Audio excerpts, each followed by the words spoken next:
كلمتان حبيبتان إلى الرحمن خفيفتان. 894 hadis. An Abi Hurayrata radıyallahu anhu yaşlarını o mana hakkından uzun yaşlarını ya da mesela geç yaşlarını قال Abi Hurayra sahabayta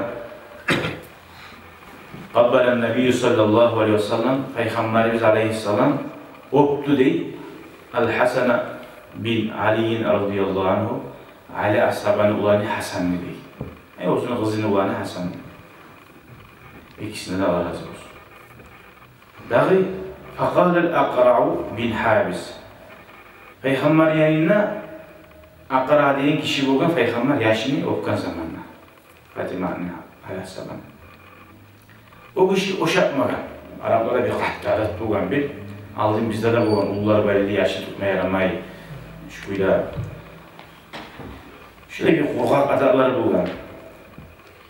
Meni 10 yaşım var degan, 10.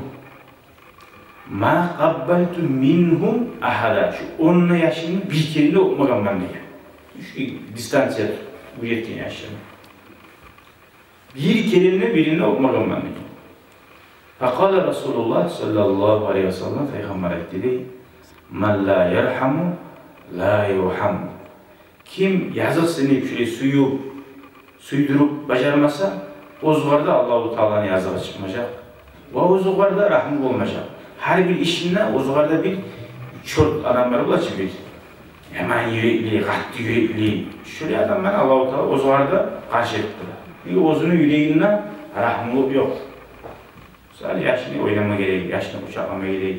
Yaşı oraya yaşılan, yaşını bulma gerek. Yürekteyi rahmının alamatıdır, yaşını suyu bacarmakta.